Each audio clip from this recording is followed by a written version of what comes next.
온갖 노력과 성취는 바로 사람끼리 갖는 경쟁심에서 비롯된 것임을 나는 깨달았다. 그러나 이 수고도 헛되고 바람을 잡으려는 것과 같다. 어리석은 사람은 팔짱을 끼고 앉아서 제 몸만 축낸다고 하지만 적게 가지고 편안한 것이 많이 가지려고 수고하며 바람을 잡는 것보단 낫다. 나는 세상에서 헛된 것을 또 보았다. 한 남자가 있다. 자식도 형제도 없이 혼자 산다. 그러나 그는 쉬지도 않고 일만 하며 산다. 그렇게 해서 모은 재산도 그의 눈에는 차지 않는다.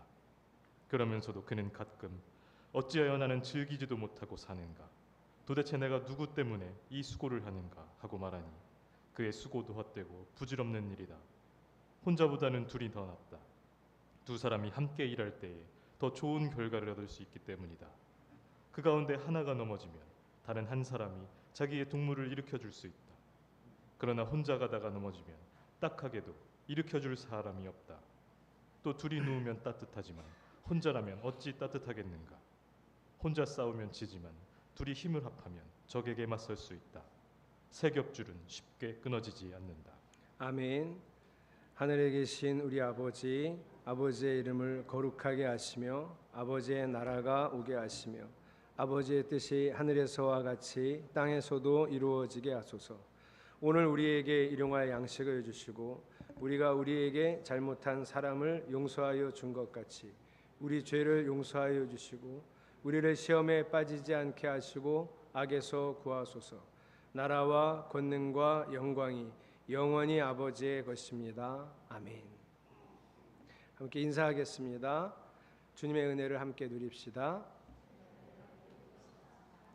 하나님의 눈으로 보게 하소서라는 말씀의 제목으로 은혜를 나누겠습니다. 오늘은 한 번만 더 인사하겠습니다. 이렇게 옆에 분들 보시고 인사를 해 주셨으면 좋겠어요. 저를 국률의 눈으로 봐주세요. 오늘 말씀의 주제가 되기도 할 겁니다. 국률의 눈으로 본다는 건 어떤 걸까? 이 말씀을 기억하셔야 돼요. 예수님이 산에서 설교하신 산상수훈에 이렇게 말씀하셨어요. 국률이 여기는 자는 복이 있나니 국률이 여김을 받을 것이다. 내가 누군가를 국률이 여기고 살아가면 하나님이 나를 국률이 봐주실 것이다. 이 놀라운 복이라는 거예요. 그러니 여러분 살아가는 이 일상에서 너무 날카로워지지 마세요. 내 기준, 내 생각으로 참 한심하게 보이는 것이 있더라도 그 한심하게 보이는 나의 기준부터 좀 다시 점검할 수 있는 삶이 되시기를 바랍니다. 예전에 우리가 빌립보서 공부한 적이 있는데요. 빌립보 교회의 문제 중에 하나가 두 여자 성도가 엄청나게 열심히 교회를 섬기고 성도들을 섬기는 게 문제였어요. 자, 그 두 사람의 이름이 뭐냐 하면 유오디아 그리고 한 분은 순두계. 그래서 빌립보서 4장 2절에서는 바울이 이렇게 권면합니다. 나는 유오디아에게 권면하고 순두계에게도 권면합니다. 주님 안에서 같은 마음을 품으십시오. 좀 한 마음으로 일을 했으면 좋겠다. 일은 둘 다 너무 잘하는데 그렇게 하지 말고 그 마음의 어떤 경쟁심 이런 걸로 하지 말고 한 마음으로 하라는 거예요. 그리고 도와달라 그래요. 3절에 그렇습니다. 나의 진정한 동지여 그대에게도 부탁합니다. 이 여인들을 도와주십시오. 이 여인들은 글레멘드와 그 밖에 나의 동역자들과 더불어 복음을 전하는 일에 나와 함께 애쓴 사람입니다. 그때는 엄청 잘했다는 거예요. 그 열정은 여전히 살아있는데 지금 뭔가 하나 부족하니 옆에서 좀 도와주세요. 성도님들 이 얘기죠.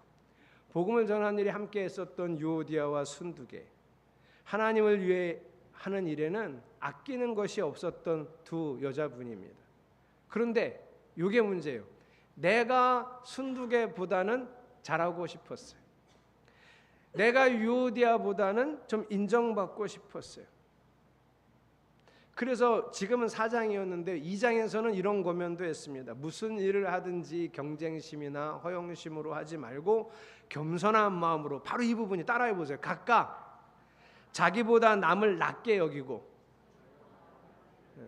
지읒받침 아니에요. 낮게 여기고가 아니라 시옷받침이에요. 낮게 여기고 자기보다 남을 낮게 여기고 자기 일만 돌아보지 말고 서로 다른 사람의 일을 돌아보아 나의 기쁨을 좀 충만하게 해주세요.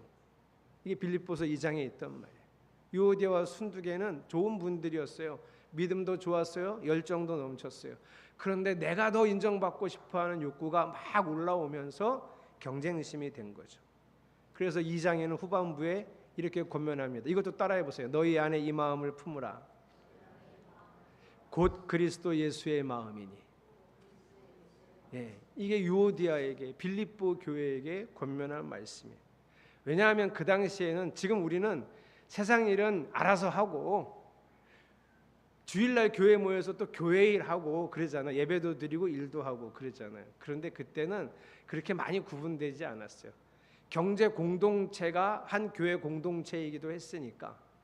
그래서 한 인슐라라고 하는 건물에서 하는 소상공인 같은 사람들이 같은 어떤 업체를 이루어서 거기서 같이 손으로 만들고 팔고 그 사람들이 또 주일에 거기서 모여서 같이 예배하고 이런 공동체가 많았기 때문에 그냥 내 일, 남의 일 이렇게 구분하기 시작하면 사람들은 그렇게 살았지만 교회는 그렇게 하지 않았으면 좋겠다. 이런 권면이 빌립보의 서에 들어있는 거죠. 그 당시 성도들을 생각하면서 제가 우리 성도들을 생각해봤어요. 우리 성도들은 잘하고 있어요. 이랬으면 좋겠다 하는 것들 여러분이 하고 있어요. 일의 종류에 따라 우리의 관심과 배려와 국률과 사랑이 필요합니다. 마땅히 교회가 그래야 돼요. 일의 종류에 따라. 다양한 직업을 가진 우리 성도들의 삶은 또 많이 다를 거예요. 일주일간.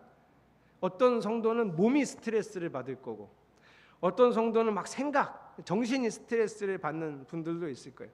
또 어떤 성도는 유난히 이번 주가 너무 피곤한 성도도 있을 거고 또 어떤 성도는 이번 주는 컨디션이 좀 괜찮네? 이럴 수도 있을 거예요. 매일매일 새로운 업무 스트레스 받는 사람들. 뭐 예를 들면 제가 잘 다 아는 건 아니니까 이다은 집사님이 부서를 바꿨어요. 그러면 업무 스트레스 받겠죠. 새로 배워야 되니까. 그런 분들. 문선영 집사님도 부대 옮기고 일이 엄청 많아졌어요. 근데도 지금도 국수를 삶고 있어요. 분명히 주보에는 민경숙, 조연주인데 주방에는 민경숙, 문소령이 있어요. 어쨌든 뭐 그래도 괜찮아요. 괜찮아요. 예. 새로운 직장에 출근한 지체들도 있어요. 우리 황한샘 집사님이 일주일, 월요일부터 금요일까지. 허소정 청년이 지금 2주째. 춘천에서 출근한 거는 이제 일주일. 제가 생각할 때 막 상상하면은 왜 우리 처음 남자들이 군대 가면 그 어리버리한 이등병 있잖아요. 뭘 할 줄 몰라갖고 눈 이렇게 돌아가는 애들. 누가 뭐 시켜줬으면 좋겠는데 안 시켜서 괜히 더 불안한 애들이 있잖아요. 그런 모습으로 막 회사에 있을 것 같은 거죠. 또 어떤 지체들은 오랫동안 쌓인 반복되는 스트레스로 막 여기저기 아픈 사람들이 있어요. 자세가 안 좋아서 아플까요? 그냥 그 반복되는 업무 스트레스가 안 좋을까요? 김병석 집사님. 네. 다 그런 성도들이 있어요. 늘 비슷한 업무에 이제는 잘 적응해서 조금 더 여유 있는 직장 생활을 하는 분들도 있었을 거예요. 어떤 분들은 옆에서 그런 거예요. 야, 너는 진짜 일복이 터졌어. 뭐 이러는 분도 있고, 우리 교회는 아직 뭐 자영업 하시는 분들이 많지 않지만 자영업 하시는 분들은 나도 일복 좀 터졌으면 좋겠다 이렇게 생각하는 분들도 있고. 그런데 우리가 서로의 삶을 아주 속속들이 알지는 못하지만 그래도 이렇게 얼굴 보고 몸에 이렇게 보고 지난 일주일 동안 어떻게 살았나, 오늘은 컨디션이 어떤가, 이런 걸 보고 배려하고 그 상황에 맞게 더 수고해 주는 지체가 있고 위로해 주는 지체가 있고, 저는 이런 모습들이 더 많이 보여서 참 감사합니다. 우리 성도들이 지금도 그러고 있거든요. 아마 속으로는, 혹시 어떤 성도는 속으로는 이럴 수도 있을 것 같아요. 쟤는 뭐야? 나는 이렇게 하는데 쟤는 왜 아무것도 안 해? 왜 맨날 하는 사람만 하고 안 하는 사람은 몇 년이 가도 안 하는 거야? 이렇게 생각하실 수도 있는데, 혹시 그런 감정이 잠깐 들었을지 모르지만 그 생각에 빠지지 않고 오히려 더 사랑하고 배려하고 더 헌신하려는 지체들이 있어서 제가 참 감사합니다. 그게 다 어디서 나와야 하는 거냐면 국률이 여기는 데서 나와야 하는 거예요. 국률이 여기는. 얼마나 힘들까? 얼마나 어려웠을까? 그냥 얼굴만 봐도 좀 쉬어야겠구나. 참 피곤하겠구나. 내가 더 해야지. 이런 국률에서 나오는 사랑이기를 소망합니다. 오늘 코엘렛은 일에 대해서 얘기해요. 일. 그러니까 어떤 일을 하느냐가 아니라 일할 때의 어려움에 대해서 얘기해요. 여러분이 잘 들으시면 고개를 끄덕끄덕 거릴 수 있는 얘기예요. 1절부터 3절 안 읽었는데요. 4장 1절부터 3절은 아주 심각한 상태예요. 일을 하는데 너무 억압받고 착취당하는 사람들이 너무 불쌍해요. 얼마나 불쌍한지 코엘렛은 이렇게도 얘기해요. 차라리 죽는 게 낫다. 쟤네보다. 얼마나 억압받고 착취당하는지 차라리 쟤네보다는 사람이 죽는 게 낫다. 또 어떻게도 표현하냐면 차라리 안 태어난 게 낫다. 저렇게 사느니. 얼마나 착취당하고 억압받았으면 심각한 노예 생활하는 성도들이 있었겠죠. 그런 사람들이 보였겠죠. 솔로몬의 눈에 그런 백성들이 노예들이 보였던 거죠. 그런데 더 심각한 건 그들을 위로해주는 위로자도 없어요. 위로하는 사람도 없어요. 너무 안타까워요. 이게 첫 번째 코엘렛이 본 일의 세계, 노예, 극심한 노예 상태에서 일하는 사람들을 보고 허무하다, 헛되다 표현한 거고요. 두 번째는 4절이에요. 온갖 노력과 성취는 바로 사람끼리 갖는 경쟁심에서 비롯되는 것임을 나는 깨달았다. 뭘 봤다는 거예요? 내가 사람들이 왜 이렇게 일을 열심히 하나 하고 봤더니 동기가 뭐라고요? 경쟁심. 쟤보다 더 많이 가질 거야. 쟤보다 더 높은 사람 될 거야 하는 경쟁심에서 비롯됐는데 그 경쟁심에서 열심히 사는 것도 어떻다? 헛되다. 코엘렛의 얘기. 5절 어리석은 사람은 팔짱을 끼고 앉아서 제 몸만 축낸다. 이건 어떤 뜻이냐면 그렇게 경쟁심으로 열심히 일하는 사람을 보고 왜 저렇게 살아? 꼭 그렇게 더 많이 가져야 돼? 진짜 좀 삶이 질적으로 좀 안 좋네. 여기까지는 좀 다른 일을 하면 좋은데 이 사람은 어리석어서 이렇게 팔짱을 꼈어요. 무슨 상황인지 아시겠죠? 일을 안 하겠다는 거예요. 저렇게 일하느니 난 안 해. 그래서 제 몸을 축낸다가 무슨 소리냐면 너무 일을 안 해서 돈이 없어서 굶고 있는 거예요.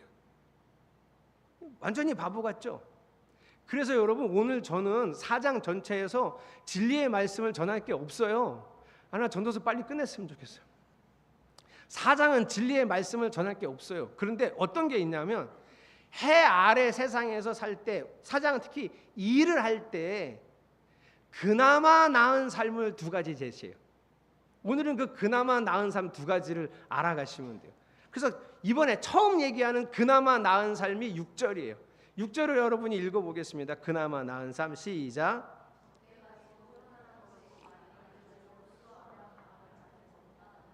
무슨 소리인지는 아시겠죠? 원문을 좀 해석하자 그러면 완전히 이렇게 해석하시면 돼요. 더 많이 갖겠다고 두 손을 가득 채우는 것보다는 한 손으로 채우고 한 손은 편안을 위해 남겨두라 이런 뜻이. 어떻게든 더 움켜주겠다고 두 손을 다 썼다가 편안을 위해 다른 사람의 편안, 나의 편안, 다른 사람의 사랑을 위해서는 쓸 게 없어. 손을 다 움켜쥐고 있어서 그렇게 살지 말고 한 손은 제발 남겨둬라. 그게 해 아래 세상에서 그나마 나은 삶이다. 제가 이 6절 말씀을 원문으로 이렇게 해석해 보면서 생각을 좀 많이 했어요. 여러분 일의 분량에 따라서 우리 중에는 더 많이 가지려고 두 손을 다 쓰는 분들은 별로 제 눈에는 안 보여요. 혹시 저 몰래 그렇게 하시는 분이 있을지 모르지만 근데 제 눈에는 어떤 게 보이냐면 하고 싶어서 하는 게 아니라 직장이라는 데가 어쩔 수 없이 막 시켜서 더해 시켜서 진짜 두 손 가득히 일만 하는 성도들은 좀 보여요. 좀 안타깝죠. 그건 내 자의가 아니잖아요. 시켜서 하는 거니까 어쩔 수 없이 하는 거니까 참 자기 몸을 소진해가면서 자기 에너지 다 소진해가고 시간도 다 써가면서 두 손에 어디 빈 데가 없을 만큼 계속 일하는 성도들이 제 눈에는 보여요. 그래서 교회는 그렇게 계속 소진을 했다가 교회 왔는데 교회에서 자꾸 또 소진을 하라네. 참 안타까운 이 반복이에요. 그래서 이 말씀은 다 그러라는 게 아니라 우리 중에 조금 여유 있는 사람이 이 배려하는 손을, 빈손을 좀 가지고 있었으면 좋겠다. 목사도 좀 한 손은 좀 비워놓고 그래서 같이 일을 나눠 하고, 성도들 중에도 이번 주는 좀 나는 좀 괜찮아, 좀 피곤하지도 않고, 그러면 우리 한 손 비워놓는 마음을 좀 가지고, 우리 성도들 중에도 나 되게 오늘 이번 주에 되게 피곤한데 오늘은 한번 힘내볼까? 사랑해볼까? 긍휼히 여겨볼까? 그리고 한 손 비워놓는 마음이 필요하다는, 여러분들이 잘하고 있어서 제가 감사하지만 오늘 말씀을 보니 그렇게 해야 되겠다는 생각이 들었어요. 여러분, 오늘 예배 시작하면서 두 번째 부른 찬양, 원래 제목은 Who am I예요. 온 땅의 주인 Who am I, 나는 누구인가, 이런 가사인데요. 그 가사 안에 중간에 나는 누구인가가 그 가사에 나와 있어요. 나는 누구였냐면요, 오늘 피었다 지는 꽃. 하경아, 오늘 피었다 지는데 진짜 보잘것없지, 그지? 오늘 피었는데 오늘 져.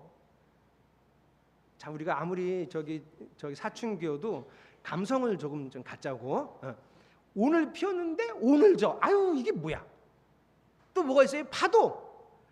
팍 칠 때는 뭐 웅장해 보였는데 금방 사라졌어요. 바위에 부딪히고 없어져 버렸어요. 그 다음에 안개. 자, 오늘 피었다 지는 꽃, 부서지는 파도, 나타났다가 금방 사라지는 안개. 이게 나예요. 아이고, 어때? 이게 보잘것없죠? 아무것도 아니죠. 있는 듯 했는데 없어. 와, 존재감 진짜 1도 없어요. 여러분이 그래요? 우리는 그렇게 배우지 않았는데, 우리는 막 축복성도 부르면서 존귀한 주의 자녀라, 우리는 그렇게 얘기했는데, 이 가사가 아주 못돼 처먹었네 이거 진짜. 아니, 왜 내가 부서지는 파도예요, 오늘 피었다 지는 꽃이에요. 아니, 우리 아이들이 얼마나 소중한데 보잘것없다고 지금 그 찬양 가사가 그랬잖아요. 근데 무슨 생각에서 그랬을까요? 여러분, 지금 허블 망원경으로 이렇게 관측해서 지금까지 발견한 우주를 지금 우리 이 예배당 공간으로 탁 한정 지은다면 지구는 얼마나 할까요? 지구는 손톱만 해요. 손톱보다 작아요. 근데 그 지구에서 나는 또 얼마나 할까요? 눈에 안 보이죠. 그런 의미예요. 나는 정말 보잘것없다는 거예요. 그런데 그 가사가 그게 끝이 아니에요. 나는 원래 아무것도 아니고 보잘것없는 존재인데, 그게 팩트인데, 그 다음 가사가 뭐냐면, 주는 나를 붙드시고 내 기도를 들으시고, 나를 뭐라고, 주님은 나를 어떻게 바라보시냐면 참 귀하다. 준규야, 너는 참 귀해. 누가 그렇게 보신다고? 하나님이. 참 귀하다. 원래는 아무것도 아니죠. 존재감이 1도 없고 진짜 미미하죠. 있어? 아니, 그런 게 있어? 이럴 만한 존재죠. 그런데 하나님이 그걸 찾아서, 보이지도 않는 그 존재를 찾아서 너는 참 귀해, 이렇게 해줬다는 거예요. 그래서 그 찬양 맨 뒤가 어떻게 돼요? 나 오직 주의 것, 나 오직 주의 것. 무슨 노래가 이렇게 지루해? 나 오직 주의 것, 나 오직 주의 것. 이런 건 부르지 않았으면 좋겠어. 근데 거기가 정말 감동적인 거예요. 내가 존재의 가치가 있는 때는 언제냐? 주님의 소유일 때. 아무것도 아닌데 주님의 소유일 때는 귀해지는 거예요. 이거를 보는 게 긍휼이에요. 그럼 여러분, 한 손을 비워둔 마음으로, 가정에서나 교회에서 한 손을 비워둔 마음으로 그 긍휼의 눈으로 귀하게 우리 지체들을 보면서 거기다가 평안을 담을 수 있는 성도들이 되시기를 축복합니다. 두 번째 코엘렛이 제시하는 그나마 나은 삶은 7절에서 12절이에요. 7절 8절 보면 코엘렛이 한 사람을 발견을 했는데, 왜냐면 혼자 살아요. 남자가 혼자 살아요. 가족도 없어요. 형제도 없어요. 뭐만 하냐면 죽도록 일만 해요. 일만 하고 쓰지도 않아. 그래서 막 모았는데 그 모은 것도 마음에 차지 않아. 또 어느 날은 그렇게 죽도록 일만 하다가 속으로 무슨 생각을 하냐면 이렇게 생각해요. 아, 왜 나는 이렇게 일만 하고 즐기지도 못하지? 뭐 누가 하라 그랬어, 그죠? 나는 왜 이렇게 일만 하고 즐기지도 못하지? 아니 내가 누구 때문에 이렇게 생고생을 하고 사는 거야? 또 이거 생각은 또 그런 생각을 한대요. 그렇게 생각하고 또 죽도록 일만 하고 또 모은 게 또 마음에 차지 않는 그 사람을 보면서 코엘렛이 헛되다. 그러면서 제시한 게 있어요. 그나마 나은 삶 2. 함께 일하라예요. 함께 일하라. 근데 여기 어떤 구절이 여러분 많이 들었던 구절이 나와요. 둘이 누우면 따뜻하겠지만 혼자라면 어찌 따뜻하겠는가. 꼭 여기만 이렇게 인용을 해갖고 결혼하라고 자꾸 그 얘기가 아니라 함께 일하라라는 얘기. 함께 혼자 일하지 말고 함께 일하라. 그나마 나은 삶 해 아래 세상에서. 근데 저는 이 7절 12절 읽으면서 함께 일하는 게 진짜 좋나? 이런 생각이 자꾸 들어서 뭔가 마음이 찝찝하고 요거 설교할 때 요거 빼먹을까? 뭐 이런 생각도 많이 했었어요. 함께 일하는 거 좋으세요? 저는 솔직히 혼자 하는 게 좋아요. 특히 제 일은 이걸 의논해서 만약에 부목사님이 있거나 부목사님이 하나면 또 둘, 셋이면 여러분 상상만 해도 골치가 아파요. 저는 이걸 같이 일하려면 설득을 해야 되잖아. 마음이 같지 않으면 교회를 같이 할 수 있을까요? 저는 만약에 혹시 하나님이 은혜를 주셔서 우리 교회가 부흥하면 이 큰일이에요. 제가 일을 같이 잘할 수 있을까 모르겠어요. 막 이렇게 닥달하지 말아야 되는데 부목사님한테 혹시 제가 그럴 것 같으면 말리세요. 근데 제가 한번 이만큼 경험해봤는데 우리 전도사님 있었잖아요. 네? 닥달한 적 한 번도 없어요. 근데 진짜 같이 일하는 거 좋을까요? 저는 여기 뭐 차라리 혼자보다 둘이 좋다, 혼자보다 셋이 좋다 막 그런 얘기하는데 정말 여러분 경험엔 그랬냐고. 차라리 혼자 사는 사람이 더 부러워. 그래서 누가 결혼하겠다 그러면 결혼하지 마. 결혼은 지옥이야. 여러분 절대 이인성 집사님 혹시나 춘천 와서 예배 드릴 때 그런 소리 하지 마세요. 너 3월 2일 날 결혼한다며 어쩌다가 너 무슨 생각으로 그래. 이런 소리 하지 마세요. 이런 생각과 마음이 내 구석구석에 숨어 있긴 했었던 모양이에요. 제가 이 말씀이 좀 찝찝했던 게 그런 마음의 연장선에서 무슨 얘기도 많이 하냐면 믿음이 온전치 않은 성도들이 교회 다니는데 교회에 더 들어가지 마. 적당히 믿어. 너 교회를 다니는 건 좋은데 미치지 마. 요즘 그런 소리 많이 안 돼. 너 미친 것 같다고? 미치지 마. 딱 선을 지켜. 너 미치지 마. 선 지켜. 이런 마음의 그 기본 그 근저에는 사람을 이해하고 사람을 긍휼히 여기고 사람과 그래서 하나의 삶을 맞춰가는 거 그거 너무 귀찮은 일이니까 뭐 그렇게까지 피곤하게 살아야 돼. 우리가 세상에서도 피곤한데 뭐 교회까지 가서 그래야 돼. 이런 생각이 자리 잡고 있어서 그래요. 지난 몇 주간 제 입에 오르내리는 계속 오르내리는 찬양이 있어요. 조금 이따 설교 후 찬양으로 같이 부를 건데요. 잔치 공동체에 사랑한다 하시네라는 찬양이에요. 가사가 이래요. 눈을 감고 마음 위에 주님 얼굴 그려봅니다. 이 가사 쓴 사람은 F가 확실해. 나는 이런 가사 못 써. 나는 완전 T인데 눈을 감고 마음 위에 주님 얼굴 뭐 이런 짓을 하지? 성경만 열심히 읽으면 되지. 이런 생각이 저는 들거든요. 그런데 그 가사에 나를 얼마나 사랑하시는지 마음으로 본대요. 근데 두 번째 가사 보세요. 주님 얼굴 바라보며 그 눈에 비친 나를 봅니다. 요거는 그 가요에도 많이 나오는 설정이에요. 어떤 상태인지 아시죠? 이렇게 남자와 여자가 이렇게 서로 사랑해서 이렇게 쳐다보고 있어요. 이제 커피 한 잔 마시고 이렇게. 근데 그 눈을 똑바로 쳐다봤더니 그 눈에 제가 비치잖아요. 그렇죠? 해봤죠. 저기 김소령 성도도 영월에서 해보지 않았어요? 신한은행 막 그치 보면 참 해봤을 거 아니야. 이렇게 딱 보면 그 눈에 그냥 은혜 눈에 내가 있잖아. 스롱이 눈에 내가 있잖아. 막 이런 거 이런 걸 보는 거예요. 근데 이거는 그 남녀간의 그건 아니고 주님하고 나하고 주님 상상하는 거죠. 주님을 이렇게 쳐다봤는데 주님 눈까지 이렇게 봤더니 주님 눈에 제가 비친 거예요. 근데 그 다음 가사가 나를 어떻게 바라보시는지 믿음으로 보내. 나를 얼마나 사랑하시는지는 뭐 늘 내가 성경에서 듣던 말이니까. 근데 나를 어떻게 바라보시는지, 나를 어떻게 볼까요? 제가 생각해봤어요.